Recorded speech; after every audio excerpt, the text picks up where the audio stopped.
गुरुर्ब्रह्मा गुरुर्विष्णु गुरुर्देवो महेश्वरः गुरुः साक्षात् परं ब्रह्म तस्मै श्री गुरवे नमः। नारायण नारायण नारायण नारायण।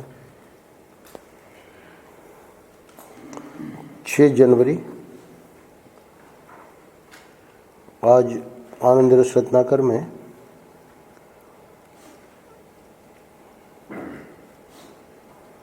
साधना और ब्रह्मानुभूति ग्रंथ का नाम है। इस ग्रंथ में बहुत से महर्षि के लिखवाए हुए लेख हैं, तो उन्हीं लेखों में से एक लेख का नाम है पवित्रता के प्रयोग।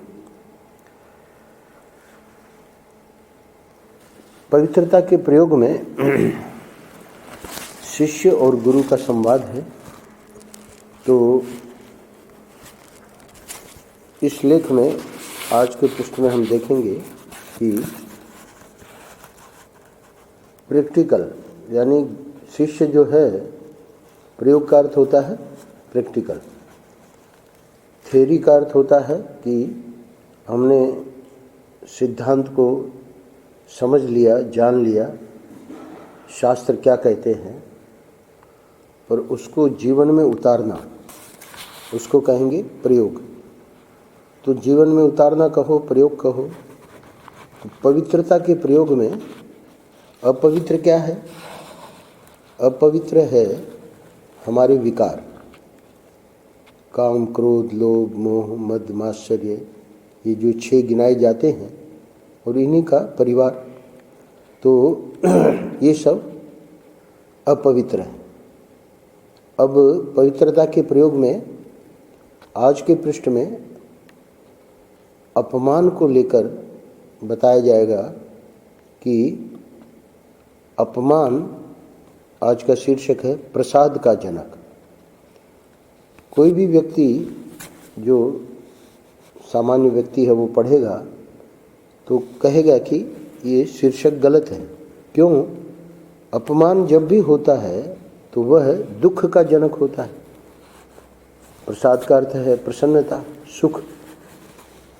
तो अपमान प्रसाद का जनक यानी पिता। तो अपमान से हमको आनंद आवे, सुख आवे, प्रसन्नता हो, प्रसाद होवे, ये तो बिल्कुल बात हमारे गले के नीचे नहीं उतरेगी। तो इसीलिए शिष्य प्रश्न करेगा और फिर गुरु उनको बताएंगे कि ये प्रयोग करना है। क्या प्रयोग करना है? प्रश्न देखिए शिष्य का क्या है। भगवान, कई बार अपमान का बड़ा कटु अनुभव होता है।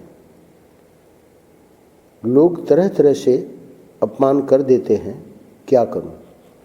तो एक ही शब्द में कटु अनुभव, बड़ा कटु अनुभव, इस एक ही वाक्य में ये स्पष्ट हो गया कि अपमान जो है वो प्रसाद का जनक नहीं है। वो तो जिस किसी का अपमान होता है उसको बड़ा कड़वा घूंट पीना पड़ता है, बड़ा कटु अनुभव होता है। अब आज के पृष्ठ में पवित्रता के प्रयोग में ये जो अपवित्र अनुभव है, कटु अनुभव अपवित्र है, क्योंकि ठाकुर जी ने जब जीव को बनाया तो भगवान तो हमेशा आनंद की मूर्ति है। तो भगवान जब अपने से किसी को भी बनाएंगे तो वहाँ कोई दुख थोड़ी रखेंगे। जिस चीज़ से जो चीज़ बनती है वो चीज़ वैसी ही होनी चाहिए। अगर हम भगवान के अंश हैं, भगवान आनंद स्वरूप हैं, तो हमारे में दुख कैसे आया जीवन में? तो इसलिए ये अपवित्र कोई वस्तु आ गई जीवन में, तो उसको आज के पृष्ठ में बताएंगे कि जो अपमान हुआ वो अपमान तो वस्तु स्थिति में भगवान ने इसलिए हमको भेजा, हमारे जीवन में वो घटना इसलिए हुई कि हम उसमें प्रसाद का, आनंद का अनुभव करें। पर हो क्या रहा है कि अपने अज्ञान के कारण, सत्संग के अभाव के कारण हम उस अपमान को कड़वा घूंट पी के रह जाते हैं। और इतना ही नहीं, बल्कि उसका जो परिणाम होता है वो हो जाता है अशांति, और अशांति के कारण फिर उसका बदला लेने की भावना, और फिर दिमाग में बहुत सारी बातें आती हैं। तो इसलिए शिष्य कह रहा है कि भगवान, कई बार अपमान का बड़ा कटु अनुभव होता है। तो शिष्य के लिए ये बहुत बढ़िया बात हो गई कि गुरुदेव आए हुए हैं और गुरुदेव से पूछ लिया जाए कि लोग तरह तरह से अपमान कर देते हैं, क्या करूं। यानी मैं अध्यात्म मार्ग में आगे बढ़ना चाहता हूं, भजन भी कर रहा हूं, जप भी कर रहा हूं, पर ये मेरी एक समस्या है, आप कृपा करके उसका समाधान करिए। तब देखिए, अब उसी अपवित्रता को गुरुदेव कैसे, उसमें ठाकुर जी ने कुछ कल्याणमय बात रखी है।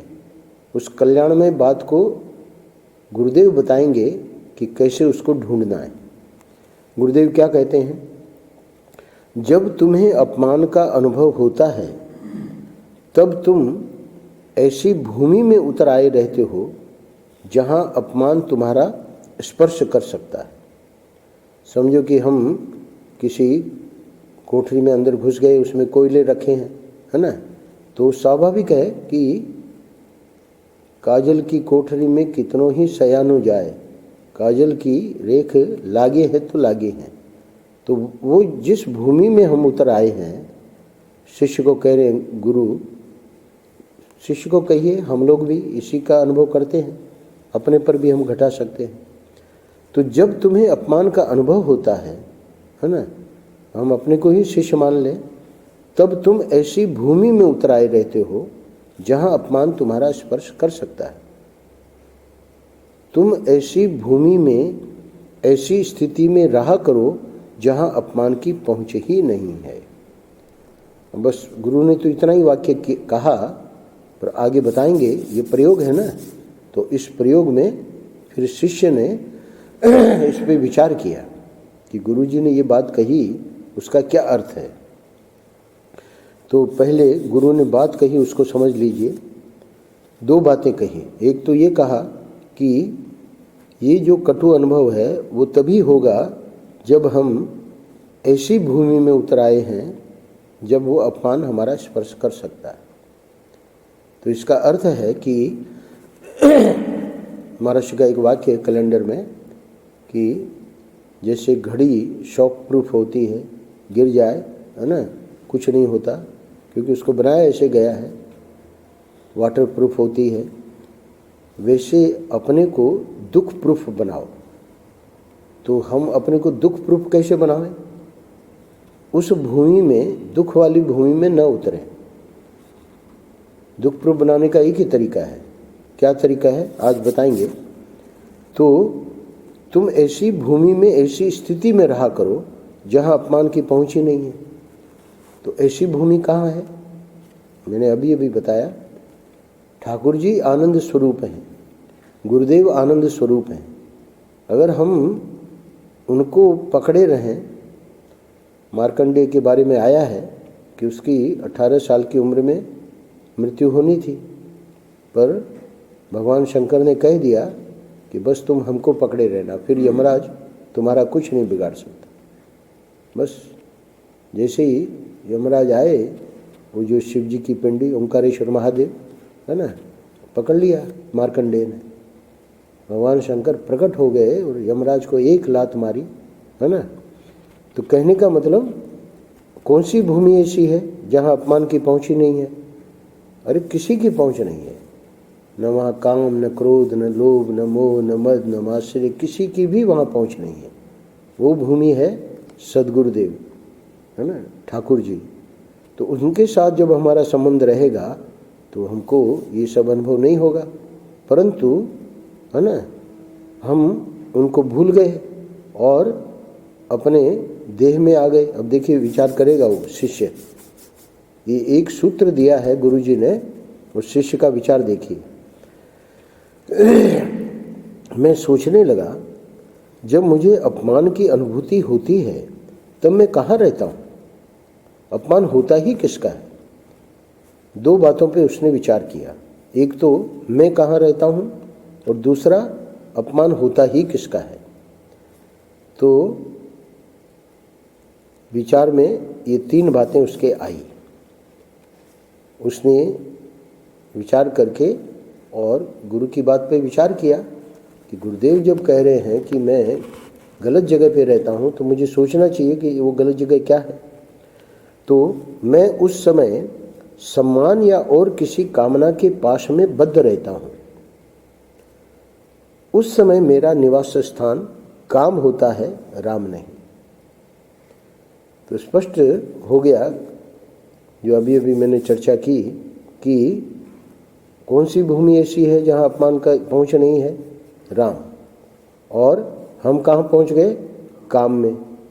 तो कामना का पास जो भी है वहाँ अपमान जरूर होगा।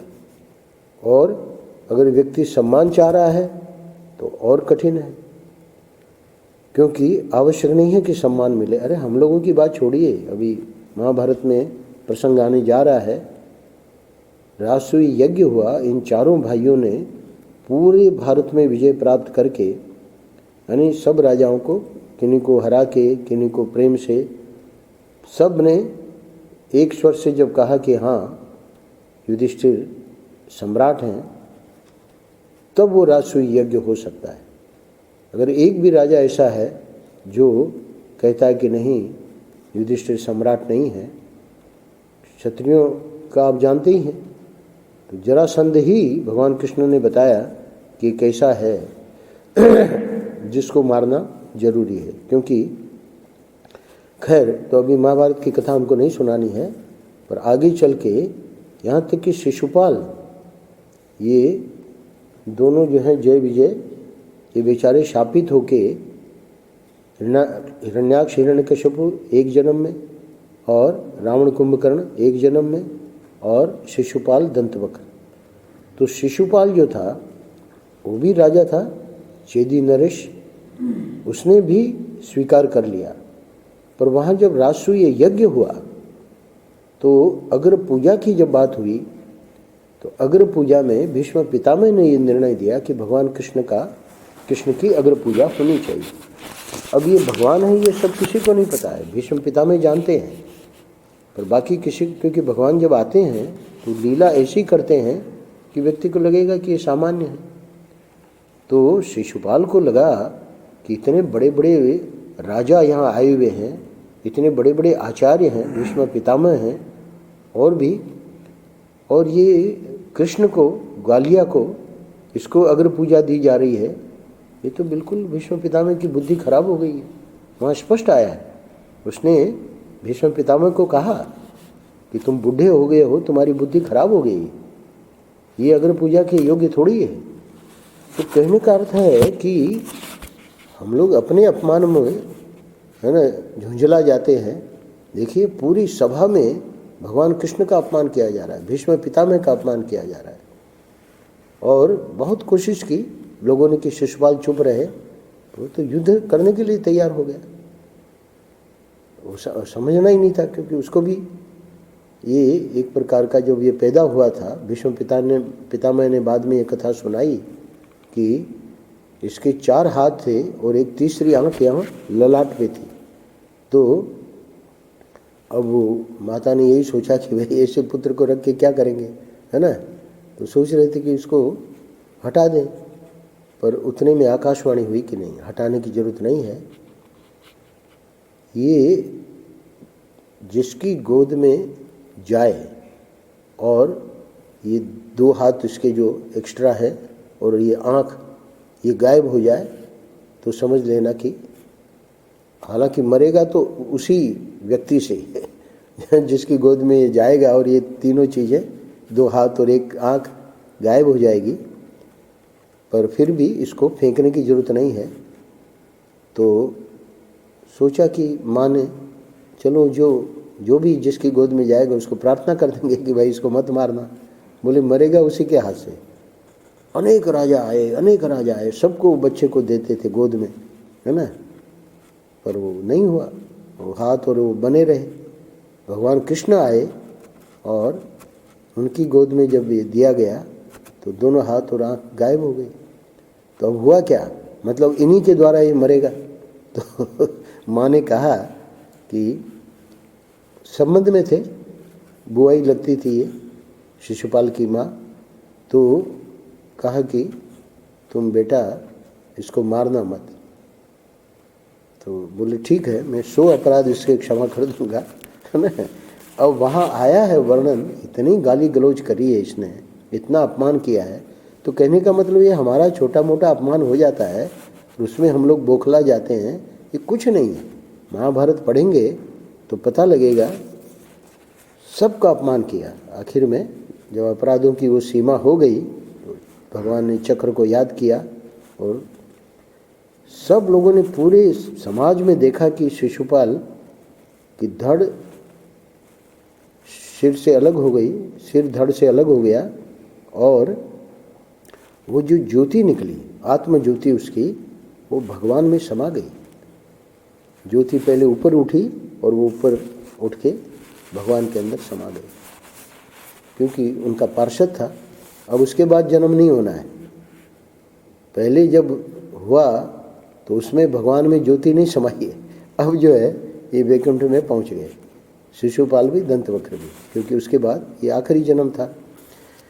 तो ये भी लोगों ने देखा। तो कहने का मतलब ये है कि मैं उस समय सम्मान या और किसी कामना के पास में बद्ध रहता हूँ। उस समय मेरा निवास स्थान काम होता है, राम नहीं। चलो बढ़िया बात है, शिष्य का विचार बिल्कुल ठीक है। दूसरा उसने ये विचार किया, यानी हमको ये करना है, जब ऐसी बात आवे जीवन में तो हमको ये करना है। ये नहीं कि भाई पढ़ लिया और अपना चलो काम निपट गया। मैं उस समय शरीर, मन और बुद्धि इनके अभिमान में मत्त रहता हूँ, है ना। तो ये जो अभिमान है वही जब राम को भूल गए तो ये काम का जो पसारा है उसी का 2 नंबर में विश्लेषण है।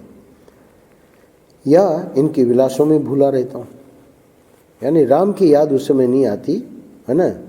मैं अपने अभिमान में चूर रहता हूँ। और तीसरा पॉइंट शिष्य को ये भी विचार करने से समझ में आया कि मैं अपने भगवान को भूलकर, आत्मा को भूलकर अहंकार या ममकार के अधीन रहता हूँ।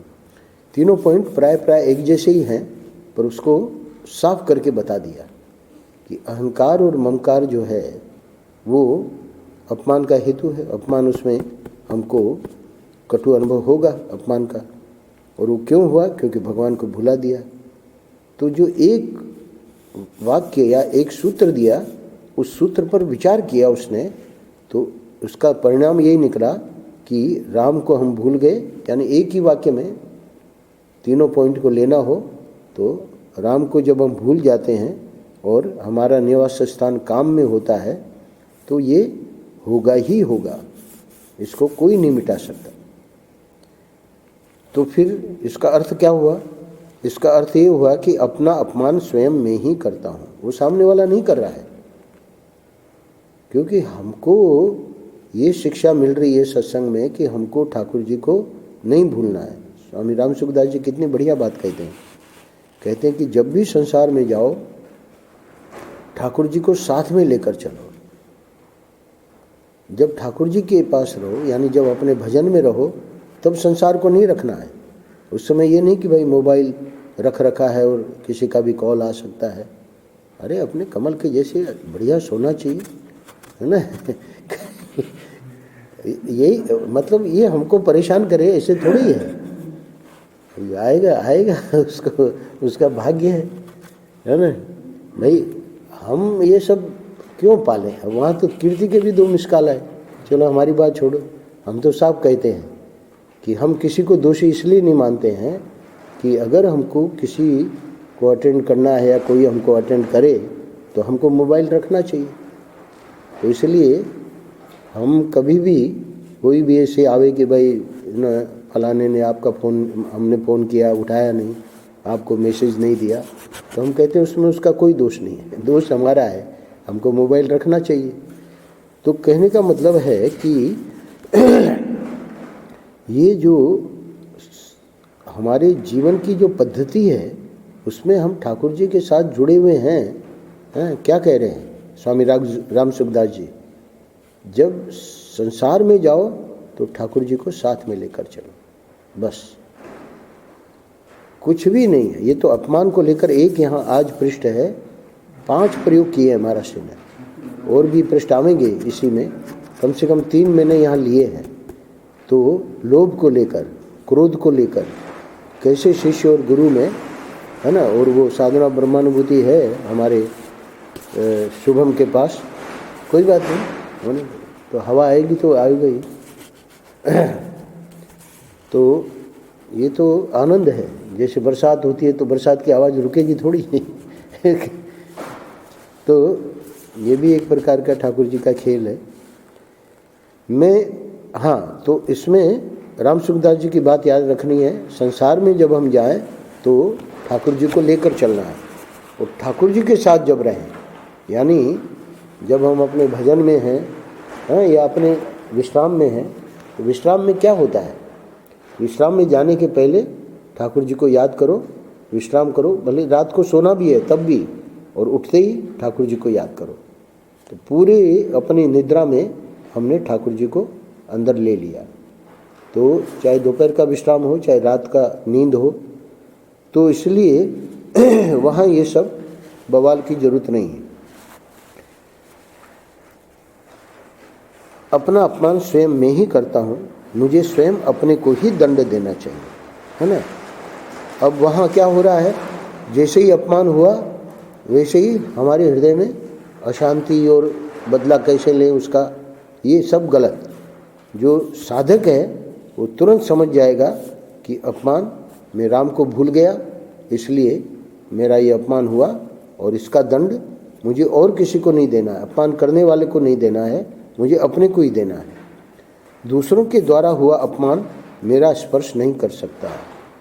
देखिए, यानी गुरु की जो बात थी वो इसके अनुभव में आ गई। गुरु ने कहा था कि जहाँ अपमान की पहुँच ही नहीं है, तुम ऐसी भूमि में, ऐसी स्थिति में रहा करो। तो उसने क्या निर्णय किया कि दूसरों के द्वारा हुआ अपमान मेरा स्पर्श नहीं कर सकता, अगर मैं सावधान हूँ तो। क्योंकि हम लोग सावधान नहीं रहते, इसलिए ये सब होते रहते हैं। अच्छा, और सुनो, हे शिष्य, शिष्य कहता है, गुरु के पास जाता है और कहता है कि ठीक है गुरुदेव, अपमान मेरा स्पर्श नहीं करता। यानी आपने जो बात कही वो अब मैं अनुभव कर रहा हूँ, उसमें गलती मेरी ही थी, है ना, मैंने इस पर विचार नहीं किया। आपने जो सूत्र दिया उस पर मैंने जब विचार किया, अब मैं इस निश्चय पे पहुँचा हूँ कि अपमान मेरा स्पर्श नहीं कर सकता। यानी शिष्य धन्यवाद देने के लिए गया, पर गुरु ने एक ऐसी अद्भुत बात बताई कि बहुत ही गजब है ये। गुरुदेव कहते हैं इतना ही नहीं बेटा, अभी मैंने पूरा सूत्र नहीं दिया है, जो असली सूत्र है वो तो ये है। बताइए महाराज, अपमान तो तुम्हारी आत्म ज्योति को जागृत करने वाला है। कैसे महाराज? तुम्हारी विस्मृति को नष्ट करके स्मृति को ताजी बनाने वाला है। विस्मृति यानी भगवान को हम भूल गए थे, तो अपमान हुआ, तो अब ये काम और राम वाला जब ध्यान में रहेगा तो स्मृति ताजी हो गई।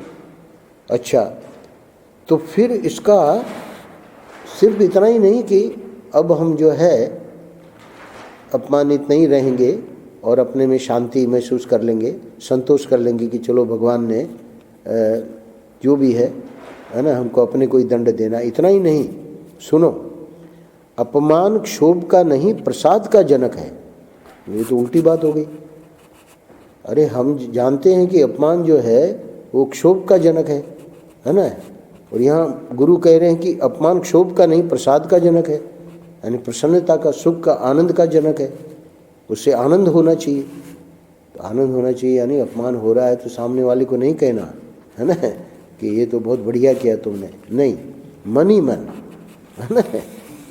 तो मन ही मन अपने में ये 6 जनवरी याद करके कि 6 जनवरी पे हमने ये आनंद रस रत्नाकर में पढ़ा था, तो इसलिए अंदर ही अंदर प्रसन्न हो जाना चाहिए।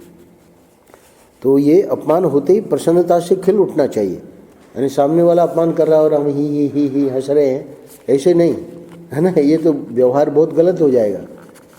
अपने में ऐसे ही नाटक ऐसे ही करना है जैसे बहुत कष्ट हो रहा है, वो सामने वाला बोल रहा है, पर अंदर ठाकुर जी की कृपा समझनी चाहिए। हमको वो ध्यान आता है कमल का, तो जो भी है, जो सज्जन अपमान कर रहे थे, तो बहुत बुरा लगा। वो एक लड़की आई हुई थी, वो डॉक्टर है दांत की, उसके माता पिता तीनों बैठे थे हमारे पास, और ये हमारे पास आया कुछ बताने के लिए, और इसको इस प्रकार उल्टा सुल्टा वो जो भी हैं वो कहने लगे। तो खैर बड़े थे इसलिए इसने कुछ नहीं कहा, पर वो लड़की इतनी दुखी हो गई कि इस प्रकार से यहाँ अपमान किया जाता है। लड़की दुखी हो गई, आप कल्पना करो। तो कह रहे हैं कि अपमान होते ही प्रसन्नता से खिल उठना चाहिए। तो मैं ऐसे नहीं कह रहा हूँ कि कमल जो है खिल उठा था प्रसन्नता से, पर ठाकुर मतलब गुरुदेव कह रहे हैं कि सचमुच में हमारी उन्नति हो रही है अध्यात्म में, तो हम इसका अनुभव करेंगे कि अपमान के ऐसे जब प्रसंग आएंगे तो अंदर से प्रसन्नता होगी। अंदर से, मैं इस पे जोर दे रहा हूँ, क्योंकि मूर्खतावश ऐसे नहीं कि ही है ना। अपमान होते ही प्रसन्नता से खिल उठना चाहिए का अर्थ है अंदर ही अंदर हमको लगना चाहिए कि भगवान कुछ हमारे पर विशेष कृपा कर रहे हैं। अगर ऐसा हम करेंगे तो राम प्रसाद देखेगा कि कुछ नहीं, है ना। इसका तो इतना मूड खराब हो जाता है बेचारे का। तो सबका, राम प्रसाद की बात नहीं है, हम लोगों का भी, कोई भी अपमान करेगा, कहा ना, शुरू वहीं से हुआ कि भगवान कई बार अपमान का बड़ा कटु अनुभव होता है। तो ये तो वास्तविकता बता रहा है ना शिष्य, पर इससे हमको कितना आगे बढ़ना है आप लोग कल्पना कर सकते हैं। आज के पृष्ठ में महाराज जी क्या बता रहे हैं कि ये स्थिति आ जानी चाहिए, हाँ, कि अंदर ही अंदर लगे कि भाई आज ठाकुर जी विशेष कृपा कर रहे हैं। क्यों? क्योंकि पहले में जो अपमान होता था तो बहुत दुखी हो जाता था। आज सचमुच में मुझे ये मौका मिला आत्मनिरीक्षण का कि मुझे प्रसन्नता होती है कि दुख होता है। अगर दुख हो रहा है तो अभी 6 जनवरी का पवित्रता का प्रयोग जो है, अभी उससे हमको बहुत दूर है, यानी बहुत प्रैक्टिस करनी पड़ेगी। तो ये प्रयोग है, तो प्रयोग का मतलब अभ्यास करना पड़ेगा। मेरी स्मृति ताजी करने के लिए साक्षात भगवान की दूत नहीं, दूत के आगे कोमा है, मेरी स्मृति ताजी करने के लिए साक्षात भगवान के दूत नहीं, स्वयं भगवान आए। पहले तो उसके हृदय में ये बात आई कि ये तो मानो कि भगवान ने दूत ही अपना भेजा है जो अपमान कर रहा है। पर बाद में ध्यान आया कि नहीं, भगवान ने दूत नहीं भेजा है, स्वयं भगवान उस रूप में आए। तो भगवान आए हैं तब तो कहना ही क्या, है ना। तो इसलिए ऐसा क्यों कह रहे हैं, हमारा सनातन वैदिक धर्म जो है, इसमें मूल जो सिद्धांत है उस पर अगर हमारी दृष्टि जावे तो ये अध्यात्म के जितने पृष्ठ हैं, ये सिर्फ हमारे हाथ में पुस्तक है ये नहीं, रामायण महाभारत गीता, है ना, बड़े बड़े शास्त्र, वो सब पकड़ में आ जाएंगे। वो क्या है मूल सिद्धांत? परमात्मा के सिवाय कोई दूसरी वस्तु है ही नहीं, परमात्मा ही है। क्योंकि जब सृष्टि हुई तो सिर्फ सृष्टि के होने के पूर्व सिर्फ परमात्मा ही था। अब परमात्मा के पास ऐसे थोड़े कि बहुत सारी चीज़ें थी उससे उसने सृष्टि बनाई। जैसे मकड़ी अपने शरीर से ही वो वस्तु निकाल के, पदार्थ निकाल के जाला बनाती है, तो वो कहीं से लाती नहीं है। वो जो जाला बने रहते हैं, जो आप लोग हटाते रहते हो झाड़ू लगा के, वो कहीं से लाके नहीं बनाती है। जैसे गिलहरी लाके अपना बनाती है घोंसला वगैरह, अपने शरीर में से ही, यानी वो स्वयं ही बनाने वाली है और स्वयं ही मकड़ी बनने वाली है, वो जाल। ऐसे ही भगवान को चूँकि कोई दूसरी वस्तु ही नहीं थी, इसलिए वो भगवान ने स्वयं ही ये सृष्टि की रचना की। और बने कैसे, ये सृष्टि बनी कैसे, वो भगवान ही बन गए। कुम्हार जब घड़ा बनाता है तो उसको मिट्टी चाहिए, मिट्टी से वो घड़ा बनाता है। तो कुम्हार जो है वो निमित्त कारण है, बनाने वाला है, और उपादान कारण बनने वाली क्या चीज़ है, मिट्टी। तो यहाँ वैदिक सनातन धर्म में सब आचार्यों ने ये स्वीकार किया है कि भगवान स्वयं ही बनने वाले हैं और स्वयं ही बनाने वाले हैं। तो इसलिए पहले तो उसके मन में आया कि अरे ये तो भगवान की दूत ही आ गए, पर बाद में बोले नहीं नहीं, ये तो भगवान स्वयं है। अपमान होते ही प्रसन्नता से खिल उठना चाहिए कि मेरी स्मृति ताजी करने के लिए साक्षात भगवान के दूत। फिर एकदम ध्यान में आया कि अरे भगवान के सिवा तो दूसरे है ही नहीं कोई। तो नहीं नहीं, स्वयं भगवान आए हैं। तो अब वो जो अपमान कर रहा है, गालियाँ दे रहा है, उस दुष्ट में भगवान कैसे दिखे। देखिए वो शिशुपाल कोई और नहीं था, जय विजय भगवान के पार्षद है। भगवान तो जानते थे ना कि ये मेरा पार्षद है ना। शाप के कारण बेचारा है ना, तो उसको मुक्त करना था। तो इसीलिए स्वयं भगवान आए हैं, भले वो किसी रूप में आए हों, मेरे मन में भाव आ जाए कि स्वयं भगवान आए हैं तो काम बन गया। अब अंत में महर्षि कह रहे हैं, भगवान महान सौभाग्य है, जीवन में यह अपूर्व अवसर है। अरे भगवान जब आ गए तो ये तो महान सौभाग्य है। उसको ये नहीं कहना कि भाई तुम तो भगवान हो, अपने मन में भाव करना है कि भगवान इस रूप में आए हैं, ये मेरा महान सौभाग्य है ना। मेरा अपमान कर रहे हैं तो इसमें मुझे प्रसन्न होना चाहिए। तो ये आज 6 जनवरी का जो प्रैक्टिकल है ये बहुत गजब का है, ये कोई साधारण नहीं है ना। बहुत जन्मों जन्मों की साधना के बाद व्यक्ति ऐसे अपमान में प्रसन्न हो सकता है, पर कोशिश अभी से करनी होगी। ऐसे नहीं कि जन्मों जन्मों के बाद देखा जाएगा। इसे ये जो मनुष्य जन्म मिला है ये बहुत दुर्लभ है। अब तो कोशिश ये करनी चाहिए कि फिर किसी गधैया या सुवरी के पेट में न जाना पड़े। तो जरूरी थोड़ी है कि अगला जन्म मनुष्य का मिलेगा, है ना। कुतिया के पिल्ले फिर रहे हैं ना, घूम रहे हैं। हम कह रहे हैं कि भाई इनको मंदिर में घुस जाते हैं तो आज वो आएगा बेचारा साहब सिंह। तो ऐसे ही हमको भी ले जाया जाएगा कि भाई हटाओ इनको, है ना, यहाँ। तो ऐसा जन्म न लेना पड़े। तो ये तो वो कोई बुद्धिमान होता है वही इस मार्ग में लगता है। बाकी तो पुनरपि जननम पुनरपि मरणम पुनरपि जननी जठरे शयनम। भगवान शंकर के अवतार शंकराचार्य जी कहते हैं कि यही तो हम लोगों की स्थिति है। पर नहीं, अब जब मनुष्य जन्म जो दुर्लभ है और जब ऐसा हमको सत्संग का माहौल मिला है तो कोशिश इसी जन्म में करनी है कि अगला जन्म न मिले। महान सौभाग्य है, जीवन में ये अपूर्व अवसर है। तो गुरुदेव ने ये बात बताई कि ऐसे अपने मन में भाव लाना है ना। तो जब ये बात बताई तब शिष्य कहता है ठीक है गुरुदेव, क्योंकि उतना तो उसको समझ में आ गया, पर ये और ऊंची बात बता दी।